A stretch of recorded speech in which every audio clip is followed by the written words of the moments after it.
Hello friends, आप सभी का मेरे YouTube channel go through fine art में स्वागत है। फ्रेंड्स, आज क्या मैं बताने वाली हूँ, सबसे पहले इसके बारे में बात कर लेते हैं। तो नेट जीआरएफ रिवाइज्ड आंसर की नारायण श्रीधर बेंद्रे, जो कि मुझे बार बार कमेंट आ रहा था कि टीजीटी पीजीटी के लिए मैं वीडियो बनाऊं, तो ये बिल्कुल आपको टीजीटी पीजीटी साथ ही साथ आपको ये केवीएस एनवीएस डीएसएसबी किसी भी एग्जाम में हेल्प करेगा। ठीक है, तो सबसे पहले तो हम बात कर लेंगे नेट जीआरएफ रिवाइज्ड आंसर की। आ गया है चेक करने के लिए, ये आज ही आया था। ठीक है, तो आप लोग चेक कर ले और बहुत ही जल्द आप लोग का रिजल्ट भी आ जाएगा। मुझे लगता है अब ज़्यादा टाइम नहीं लगेगा, 2 से 3 दिन में आप लोग का रिजल्ट आ जाएगा, या फिर 1 वीक लग सकता है। विदिन 1 वीक आप लोग का रिजल्ट पक्का आ जाएगा। जिसे भी नेट या जीआरएफ मिलता है प्लीज़ मुझे बताएं, मुझे बहुत खुशी होगी। ज़रूर कमेंट करें कि किनका जीआरएफ कितना % पे हुआ है और किसका नेट कितना % पे हुआ है। साथ ही साथ अपना कैटेगरी ज़रूर मेंशन कीजिएगा कि आप कौन से कैटेगरी से बिलोंग करते हैं, जनरल से या ओबीसी से या एससी एसटी ईडब्ल्यूएस या फिर अदर जो भी कास्ट आप फॉर्म भरे थे अपने कास्ट के लिए। ठीक है, तो ये सबसे बड़ी, मैं इसके लिए बिल्कुल भी अलग वीडियो बनाना नहीं चाहती थी कि क्या 2 मिनट का वीडियो बताऊं कि रिवाइज्ड आंसर की आ गया है, सभी जान ही जाते हैं। तो चेक कर लीजिएगा जो लोग अभी तक चेक नहीं किए हैं। तो जो इम्पॉर्टेंट टॉपिक आज था हमारा वो नारायण श्रीधर बेंद्रे है। और ये हम क्यों लाए हैं, क्योंकि आप लोग मुझे बार बार कह रहे थे कि नारायण श्रीधर बेंद्रे या फिर बेंद्रे, देखिए हिंदी में यहाँ पे नहीं हो रहा था, दो में ऐसे हो जाएगा। ठीक है, ये हिंदी टाइपिंग में हो नहीं रहा था। एनीवे, तो यहाँ आप लोग देख लीजिए, ये सही लिखा हुआ है नारायण श्रीधर बेंद्रे। तो ये आपको कहाँ कहाँ हेल्प करेगा, सबसे पहले ये हम जान लेंगे। तो TGT PGT KVS NVS fine art drawing teacher painting DSSB, कोई भी आप एग्ज़ाम दे रहे हैं, खास करके यूजीसी नेट में भी नारायण श्रीधर बेंद्रे से बहुत क्वेश्चंस आते हैं। तो बार बार मुझे कमेंट आ रहा है कि टीजीटी पीजीटी पे वीडियो बनाऊं, और अभी जो फॉर्म आए हैं ये फॉर्म भी इसी लेवल पे हैं, टीजीटी पीजीटी और डीएसएसबी, यही 3 फॉर्म अभी तक आए हैं जिसका एग्ज़ाम नहीं हुआ है। तो आज हम नारायण श्रीधर बेंद्रे के बारे में बात करेंगे। तो बिना देरी किए हुए आज का सेशन स्टार्ट करते हैं। Let's start. ओके, तो नारायण श्रीधर बेंद्रे को देखने से पहले हम लास्ट टाइम आप लोगों को क्वेश्चंस पुट किए थे, वो भी टीजीटी पीजीटी के सिलसिले में था, बट उसमें व्यूज़ भी बहुत कम आए और लोगों ने जवाब भी नहीं दिए। मुझे मात्र 2 कमेंट आया था जिसमें पूरे आंसर्स थे। तो एक थी अंशु चौहान और एक थी सेरिल, सेरिल गुप्ता। 2 आंसर्स मुझे आए थे। तो चलिए मैं रीड आउट कर देती हूँ। यहाँ पे 4 ऑप्शंस मुझे दिख रहे हैं। KH आड़ा का फुल फॉर्म मैं पूछी थी, जिसका फुल फॉर्म होगा कृष्णा जी हौला जी आड़ा। कृष्णा जी हौला जी आड़ा। बहुत टाइम ऐसे भी पूछ देगा कि, क्वेश्चन ध्यान दीजिएगा, KH आड़ा में पूछ देगा कि H किसके लिए स्टैंड करता है, और H के बहुत सारे ऑप्शंस होंगे। वहाँ पे आपको लिखा होगा कृष्णा जी समथिंग आड़ा, कृष्णा जी समथिंग आड़ा और कृष्णा जी समथिंग आड़ा। तो सही ऑप्शन आपका हो जाएगा हौला जी। नेक्स्ट है KCS पानीकर। KCS पानीकर का फुल फॉर्म क्या है, ज़रूर याद करके जाइएगा, क्योंकि देखिए NS बेंद्रे हो गया, MF हुसैन, FN सूजा, ये सब पे बहुत बार क्वेश्चंस आ चुके हैं, तो रिपीट कर सकते हैं, बट चांसेस है कि सम टाइम पे वो न्यू क्वेश्चंस को पुटअप करेंगे, तो ज़रूर पढ़ के जाइएगा। इसका फुल फॉर्म होगा कावालेझी चिरमपथुर संस्कारम पानीकर। फिर है आपका एसएल हल्दनकर, ये स्पेलिंग इन्होंने मिस्टेक लिखी है, ये होगा हल्दनकर का स्पेलिंग।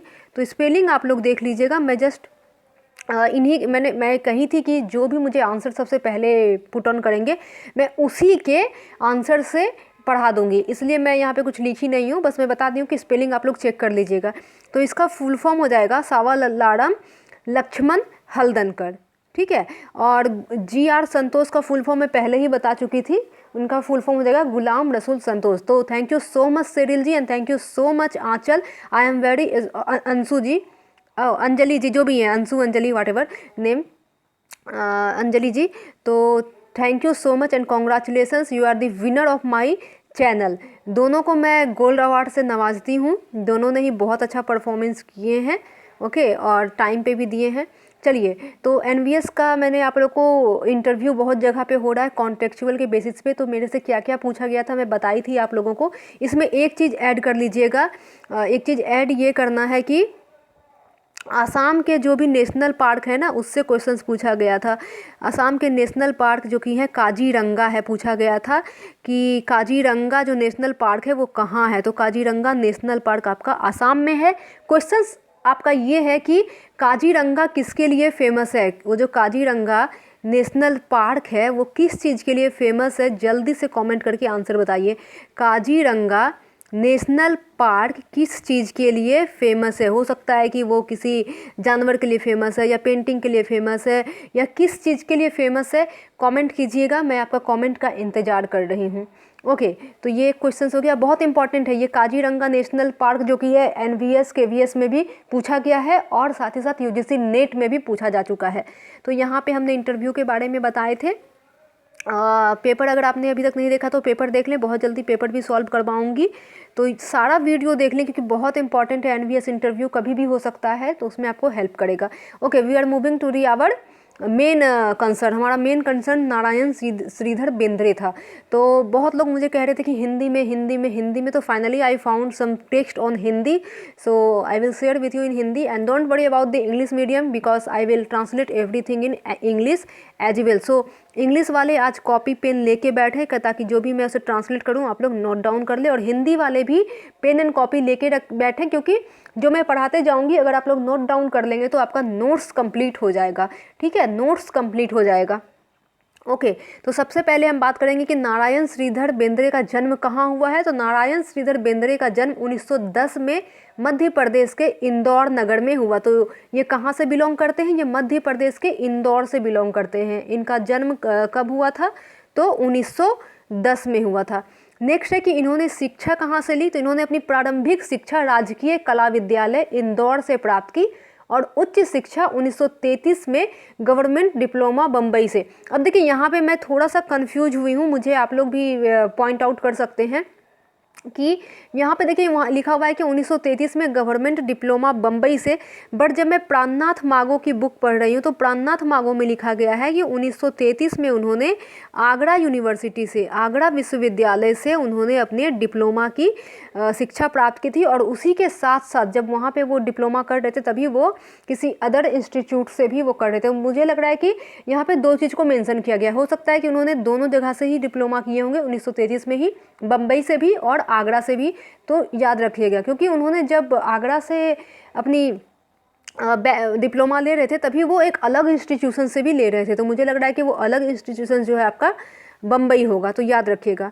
नेक्स्ट है पर्यटन की अभिरुचि के कारण उन्होंने अनेक यात्राएं की और इन यात्रा दृश्यों को अपनी कलाकृतियों भिन्न भिन्न शैलियों में ढाला कर प्रस्तुत किया। तो यहाँ पे मैं सबसे पहले जब यहाँ पे दृश्यों की बात आ रहा है और पर्यटन की बात आ रही, तो मैं यहाँ पे आप लोग को डिफाइन कर दूँ कि ये जो है दृश्य चित्रण के लिए यानी कि लैंडस्केप के लिए ये बहुत फेमस है। और जैसे कि पूछा जाता है ना कि आप पेंटर हो, स्कल्प्टर हो, तो उसी तरह से पेंटर तो ये है ही, बट पेंटर में भी प्रमुखता ये लैंडस्केप के लिए यानी कि दृश्य चित्रण के लिए जाने जाते हैं। और इवन इन्हें दृश्य चित्रण से ही 1992 में पद्म विभूषण से भी नवाजा गया। वो नेक्स्ट आएगा, आप लोग वीडियो पे बने रहें। और रिक्वेस्ट करूँगी कि अगर वीडियो अच्छा लग रहा है तो प्लीज़ लाइक कर दें और साथ ही साथ अपने दोस्तों के साथ शेयर करना ना भूलें। ओके, उनका समस्त कला जीवन ऐसे अनुभवों से परिपूर्ण है।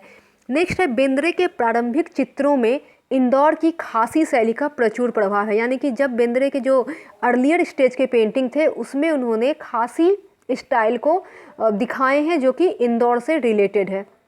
बाद में उन्होंने दृश्य चित्र यानी कि लेटर एज में उन्होंने लैंडस्केप, टेल और गोसा, गोसा यानी कि गुआस के बारे में यहाँ बात हो रहा है, ठीक है, हिंदी में गोसा लिख दिया है, गुआस स्टाइल को अपनी अभिव्यक्ति के करीब पाया। यानी कि उन्होंने जो काम किए लैंडस्केप में की, लैंडस्केप बनाए और उसमें कौन सी शैली को पुट किए, तो ऑयल एंड गुआस, तो मीडियम याद रखिएगा। साथ ही साथ वर्गाकृतियों, छायावाद और अमूर्त क्षेत्र में भी उन्होंने अनेक प्रयोग किए। यानी कि he is also experimented with square छायावाद यानी कि जीरोक्सिज्म कह सकते हैं, एंड देन अमूर्तवाद यानी कि एब्स्ट्रैक्ट चीज़ें भी उनके काम में दिखाया जाता है।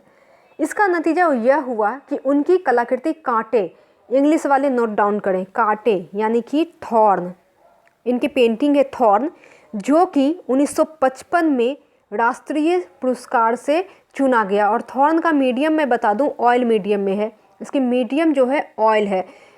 ये काम है, किनका काम है? NS बेंद्रे का। और इसे 1955 में राष्ट्रीय पुरस्कार के लिए चुना गया, यानी कि नेशनल अवार्ड के लिए चुना गया था। यह कलाकृति यूरोपीय आधुनिक शैली और पारंपरिक भारतीय शैली के संयोग की उत्कृष्ट मिसाल थी, यानी कि the painting was the mixture of European, यानी कि European modern style and traditional Indian style. So there is the मिश्रण of two things. First is European modern style, short form में लिख रहे हैं, प्लस ट्रेडिशनल इंडियन स्टाइल, ये दोनों को मिलाकर ये पेंटिंग बनाई गई थी। ये दोनों शैली का उपयोग किया गया था। 1945 में वो नंदलाल बोस, रामकिंकर बैज, विनोद बिहारी मुखर्जी जैसे कलाकारों के साथ शांति निकेतन में रहे, यानी कि NS बेंद्रे ने पढ़ाई कहाँ से की है? इंदौर से की है। बाद में वो कहाँ रहने लगे? तो शांति निकेतन में रहने लगे। कौन से आर्टिस्ट के साथ? तो बहुत ही renowned artist, modern artist Nandlal Bose, Ramkinkar Baij and the Vinod Behari Mukherjee. 1948 में उन्होंने USA की यात्रा की और न्यूयॉर्क की विंडर मेयर गैलरी में अपने चित्रों की प्रदर्शनी की। तो वो बहुत सारे जगह घूमे थे, जैसे न्यूयॉर्क हो गया, पेरिस हो गया, जापान हो गया, इस तरह के जगहों पे उन्होंने अपना पर्यटन किए हैं। तो USA की यात्रा की और न्यूयॉर्क की विंडर मेयर गैलरी, तो ये याद रखना बहुत ही इम्पोर्टेंट है। Which gallery? Windermere gallery में अपने चित्रों की प्रदर्शनी की, यानी कि in 1948 he travelled in USA and New York and then he exhibited their work in Windermere Gallery of New York. Remember this thing. वापसी में यूरोप होते हुए लौटे, जहां उन्हें आधुनिक शैली के अनेक चित्रकारों से मिलने और उनकी कलाकृतियों व शैलियों को समझने का अवसर मिला। So when he was returning from the USA and New York, तो जब वो यूरोप होते हुए लौट रहे थे, यानी कि he is returning from the Europe, तो उन्हें कौन कौन से आर्टिस्ट से मिलने के मौका मिला? उन्हें आधुनिक शैली यानी कि मॉडर्न स्टाइल के जो भी पेंटर थे उनसे उन्होंने मिले एंड उनसे उनके स्टाइल के बारे में समझने का अवसर मिला। दैट मीन्स कि he get the opportunity to understand the style of the modern style painters. 1948 में उन्होंने पश्चिम एशिया और लंदन तथा 1962 में जापान की यात्रा की। So he also visited western Asia in 1948 and he also visited Japan in 1962। Okay, और ये जो आप काम देख रहे थे, ये जो काम है ये उन्हीं का काम है, नारायण श्रीधर बेंद्रे का। We can see how the colours are vibrant, vigorously, brightness and the mixture of the colour and the layerness. मतलब कहने का ये है कि कितने ही ब्राइटनेस कलर, कितना ही विगोरस कलर और कितने चमकीले कलर का यूज किया गया है। We can see that how the rural things were shown in this painting and the layering, यानी कि कितने सारे लेयर हम देख सकते हैं नारायण श्रीधर बेंद्रे के काम में। एंड अगर हम इस काम के बारे में बात करें तो इस काम में देखिए फिगरेटिव एलिमेंट है, जो कि ना ही एब्स्ट्रैक्टिव है और ना ही रियलिस्टिक है। So we can take this thing on the middle of the, okay, ना ही अमूर्त है और ना ही क्या है, रियलिस्टिक है। तो इसमें हम फोक आर्ट और tradition things kind of things इसमें इस पेंटिंग में हम देख पा रहे हैं। ओके, तो चलिए हम आगे बात करते हैं। 1940 से 1966 तक उन्होंने बड़ौदा के कला संकाय में अध्यापन किया। दैट मीन्स कि he was taught in art faculty of Vadodara. कब? 1940 to 1966।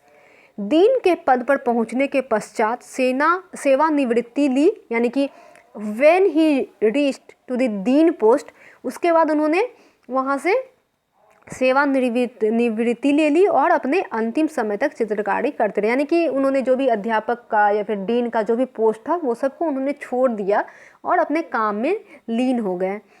18 फरवरी 1992 को उनका निधन हुआ। सो ही वॉज डाइड ऑन 18 फरवरी 1992। नारायण श्रीधर बेंद्रे को पहली सार्वजनिक मान्यता 1934 में मिली, यानी कि व्हेन ही रिकॉग्नाइज्ड, लाइक जैसे कि नारायण श्रीधर बेंद्रे इतने बड़े आर्टिस्ट हैं, सबसे पहले उनको कब मान्यता मिली? तो सबसे पहले उनको 1934 में मान्यता मिली। कैसे मिली? जब उन्हें बॉम्बे आर्ट सोसाइटी का रजत पदक प्रदान किया गया। That means when he received rajat padak from the Bombay art society. 1941 में इसका सर्वोच्च सम्मान स्वर्ण पदक भी उन्हें प्राप्त हुआ। That means he also received highest honoured award which is gold medal in 1941। 1969 में भारत सरकार ने उन्हें पद्मश्री से सम्मानित किया। So he also awarded by Padmashri which is the India's highest fourth award given by government of India. So he also received Padma Shri in 1961. Okay. Padma Shri सम्मानित किए। तो फ्रेंड्स, आशा कर रही हूँ कि आप लोग को सब कुछ समझ में आ रहा होगा। तो प्लीज़ वीडियो को लाइक करें और कमेंट जरूर करें कि वीडियो कैसी लगी। नेक्स्ट टॉपिक आप किस पे चाहते हैं, टीजीटी पीजीटी के लिए आप नेक्स्ट टॉपिक किस पे चाहते हैं, मुझे कमेंट करें, मैं उसी पे काम करना स्टार्ट कर दूंगी। और साथ ही साथ मैं कहना चाहूँगी कि इसे ज़्यादा से ज़्यादा अपने दोस्तों के साथ शेयर करें। और एक अनाउंसमेंट और कर दे रही हूँ कि अब जो भी वीडियो मेरी आएगी वो सिर्फ और सिर्फ टीजीटी पीजीटी डीएसएसबी यानी कि एग्ज़ाम पर्पज़ पे आएंगी। और एक दो वीडियो मैं एनटीए यूजीसी नेट को लेके डालूंगी, जैसे कि पीएचडी लोग करना चाह रहे हैं तो कौन सा कॉलेज अच्छा होगा, पीएचडी कैसे करना है, सिनॉप्सिस कैसे लिखना है, इसके बारे में मैं एक दो वीडियो बनाऊंगी। But we are only focus on the exam purpose related video which will be TGT PGT DSSB and all. Okay, तो फ्रेंड्स, बार बार मैं कह रही हूँ कि प्लीज़ आप लोग गो थ्रू फाइन आर्ट को सब्सक्राइब करें और लाइक करें और अपने आसपास के जो भी फ्रेंड्स हैं उनके साथ ज़रूर शेयर करें। मैं हमेशा कहती हूँ कि आप जितना शेयर करेंगे आप उतना जानेंगे। ऐसा नहीं कि मान लीजिए कि अगर आप वीडियो शेयर कर रहे हैं तो आप सोचेंगे हम वीडियो शेयर करने से क्या सीखेंगे। तो let me tell about this thing. अगर आप किसी के साथ वीडियो शेयर करते हैं और वो अगर वीडियो देखते हैं और आप भी देखते हैं तो फिर आप उनके साथ एक कन्वर्सेशन कर सकते हैं एन एस बेंद्रे के बारे में कि क्या है। अब इससे क्या होगा कि एक काम जैसे कि थॉर्न मैं बताई, अब वो बोलेंगे कि और भी काम है, जैसे कि गॉसिप एन एस बेंद्रे का बहुत ही इम्पॉर्टेंट काम है गॉसिप। इसे ज़रूर देख के जाइएगा, हमेशा पूछा जाता है। गॉसिप यानी कि हिंदी में होगा गप सप। गप सप बहुत ही इम्पॉर्टेंट काम है और भी इनके काफ़ी सारे काम हैं जो मैं फिर लेके आऊँगी। तो do share and subscribe and like. 1971 में नई दिल्ली में वे अंतर्राष्ट्रीय त्रिवार्षिकी के ज्यूरी चुने गए। दैट मीन्स कि ही ऑल्सो, मतलब जो त्रिनाले होते हैं, त्रिनाले की इंटरनेशनल त्रिनाले हुआ था नई दिल्ली में, उसके ज्यूरी के रूप में चुने गए थे। कब? 1971 में। और 1974 में ललित कला अकादमी के सदस्य यानी कि मेंबर ऑफ द ललित कला अकादमी इन 1974। 1984 में उन्हें विश्व भारती विश्वविद्यालय के अबन गबन पुरस्कार और मध्य प्रदेश सरकार के कालिदास सम्मान से सम्मानित किया गया। तो ये चीज़ याद कर लीजिए अच्छे से कि अबन गबगन पुरस्कार जो है वो कौन प्रदान करता है, वो विश्व भारती ही प्रदान करता है और कोई प्रदान नहीं करता है। और अबन गगन पुरस्कार बहुत सारे आधुनिक कलाकार को मिल चुका है, ज़रूर याद करके जाइएगा। तो 2 क्वेश्चंस यहाँ से निकल के आ रहे हैं। प्रथम तो ये कि अबन गगन पुरस्कार पूछ ले कि कौन सी यूनिवर्सिटी देती है, तो विश्व भारती ही देती है और कोई यूनिवर्सिटी नहीं देती है। बंगाली में बोलेंगे तो अपनो गोगनो होगा। ओके, और इन्हें मिला, किसे मिला? नारायण श्रीधर बेंद्रे को। कब मिला?